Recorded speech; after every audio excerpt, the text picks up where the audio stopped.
Ever wondered why Argentina, once an economic powerhouse, is now considered an impossible country to live? The story of Argentina is a tale of triumphs and tribulations, a tale of how a nation that once stood shoulder to shoulder with the world's most prosperous countries now teeters on the brink of economic collapse. In the late 19th and early 20th centuries, Argentina was a beacon of prosperity. Its fertile lands were a cornucopia, providing grains that fed nations around the globe. This agricultural prowess turned Argentina into a global grain supplier, a lucrative position that attracted a flood of investments and immigrants. At the turn of the 20th century, Argentina's golden era was in full swing. The country was a magnet for millions of European immigrants who sought a better life. These immigrants weren't just seeking refuge, they were dreamers and doers who brought with them skills, knowledge, and an entrepreneurial spirit. They built businesses, created jobs, and fueled an economic boom that propelled Argentina into the league of the world's wealthiest nations. Population growth went hand in hand with economic prosperity. The influx of immigrants led to bustling cities, vibrant cultures, and a booming economy. Argentina was not just growing, it was thriving. The country was a testament to the power of human potential and the promise of economic opportunity. But the golden age of Argentina was not destined to last. A series of unfortunate leadership decisions began to cast long shadows over the nation's future. The government's policies favored a small circle of wealthy landowners and failed to diversify the economy. They ignored global trends and resisted change, setting the stage for an economic decline that would have far-reaching consequences. So, what led to the downfall of this once prosperous nation? The answer lies in a series of unfortunate leadership decisions. As we delve deeper into Argentina's history, we'll unpack these decisions and explore how they set the nation on a path of economic instability and decline. The story of Argentina is a cautionary tale, a reminder of the price nations pay when short-term gains are prioritized over long-term prosperity. Argentina's decline began with leadership decisions that favored a small circle of wealthy landowners. As we delve deeper into the story of Argentina's economic downfall, it's crucial to understand that these decisions created a profound rift in the nation's financial landscape. In the initial stages of the 20th century, Argentina's economy was primarily driven by its agricultural sector. The fertile plains were a global breadbasket, attracting significant foreign investment and immigration. However, the country's leadership began to shift its focus, favoring a select few wealthy landowners and neglecting to diversify the economy. This created an imbalance with a skewed distribution of wealth and resources. While the world was rapidly industrializing, Argentina remained stuck in its old ways. The leadership's failure to keep pace with global trends and diversify its economy beyond agriculture proved to be a costly mistake. As other nations were making strides in technology, manufacturing, and services, Argentina's over-reliance on its agricultural sector left it vulnerable to global market fluctuations. This lack of diversification hindered the country's economic growth and potential. Moreover, the leadership's decisions also led to a widening wealth gap. The policies favored the wealthy landowners, leaving the larger population to grapple with the harsh realities of economic instability. This disparity in wealth distribution contributed to social unrest and political instability, further exacerbating the country's economic woes. The impact of these decisions was immediate and far-reaching. The economy began to falter, and the prosperous image of Argentina began to fade. The country, once seen as a land of opportunity, started to struggle with high inflation rates, increasing debt, and a stagnant economy. The economic decline was not a sudden overnight event, but a gradual process, a result of years of poor decision-making and neglect. In retrospect, it's clear that these leadership decisions, which favored a few at the expense of many, were a significant contributor to Argentina's economic decline. These decisions laid the groundwork for a series of economic crises that would plague the country for decades. And as we'll see in the next scene, this was just the beginning of Argentina's long and tumultuous economic journey. The government's generous social benefits and subsidies, along with excessive borrowing and printing of money, led to a cycle of economic instability. Argentina's government attempted to stabilize the economy, but their efforts were much like trying to stop a leaking dam with a band-aid. Short-term solutions were implemented, but they were not enough to curb the underlying issues. The government offered generous social benefits and subsidies, which on the surface seemed like a noble endeavor. However, these measures put a significant strain on the country's finances. To fund these programs, the government resorted to excessive borrowing. Money was borrowed left and right, both domestically and internationally. The country's debt began to skyrocket, but the borrowing didn't stop. It was a dangerous game of financial Jenga, and Argentina was precariously perched at the top. Alongside borrowing, the government also started printing more money. Now it might seem like a simple solution, right? If you need more money, why not just print more? But it's not that straightforward.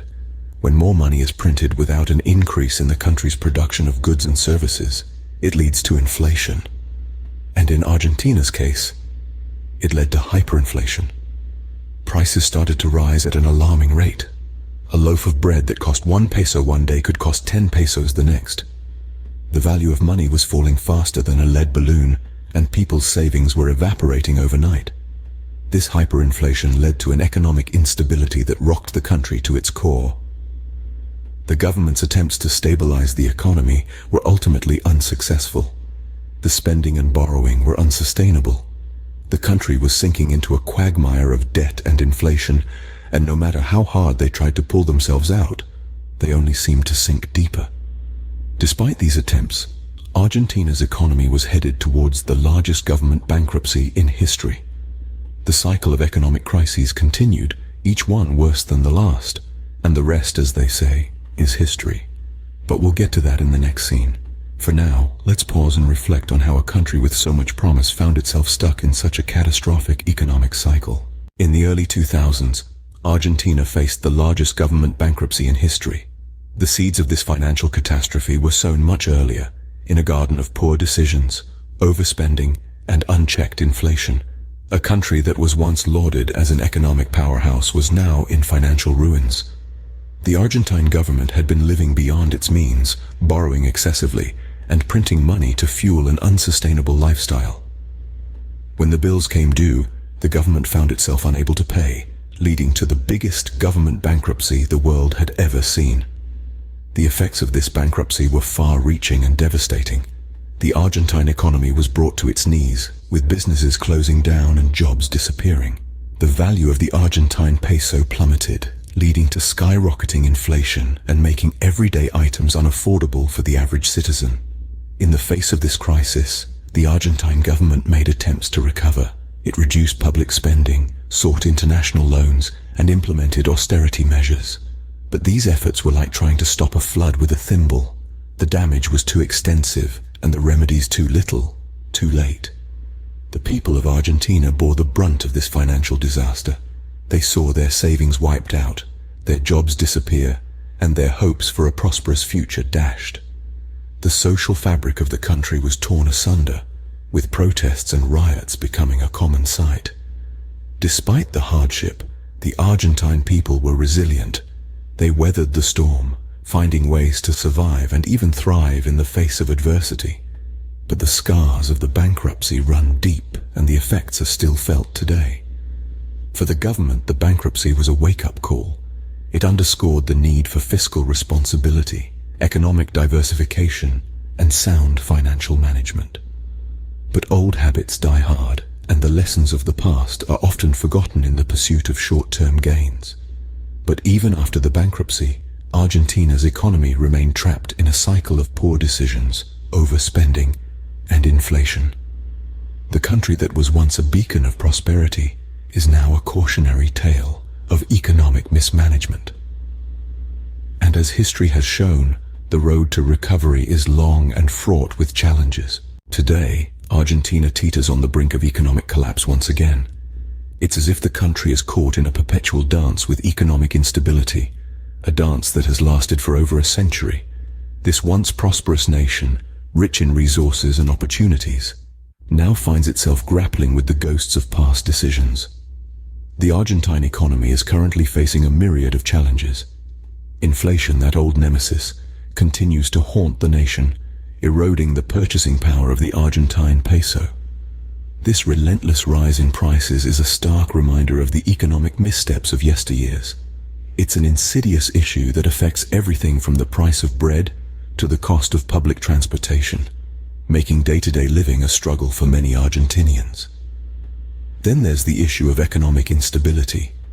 This isn't just about the numbers on a spreadsheet, but rather how it impacts the lives of the Argentine people. This instability fosters uncertainty, making it difficult for businesses to plan for the future and for families to make ends meet. It's a cycle that's all too familiar, and one that the nation has been unable to break free from. The impact of these issues on the Argentine people is profound. Many are forced to live in a state of constant economic insecurity, unsure of what the future holds. The middle class, once the backbone of the Argentine economy, is shrinking as more and more people are pushed into poverty. It's a grim reality that many Argentinians face daily. Yet, in spite of these challenges, the spirit of the Argentine people remains unbroken. They continue to persevere, to hope for a better tomorrow. They understand the magnitude of the task at hand, the need for systemic change, and the importance of learning from the past. And so, Argentina remains an impossible country to live for many, a stark contrast to its past as an economic powerhouse. But as history has shown, Argentina is a country of resilience and potential. The question that lingers is whether it can once again find its footing and reclaim its place on the global stage. The answer, as always, lies in the hands of its people and their leaders. In summary, Argentina's economic decline can be traced back to a series of poor leadership decisions. Once an agricultural titan, attracting immigrants and investments, it fell from prosperity due to policies favoring a narrow elite and a failure to diversify the economy. This, along with overspending, excessive borrowing and inflation, led to repeated crises, even the largest government bankruptcy in history. Today, Argentina is caught in a troubling cycle of economic instability. While Argentina's future remains uncertain, one thing is clear: it's a far cry from the economic powerhouse it once was.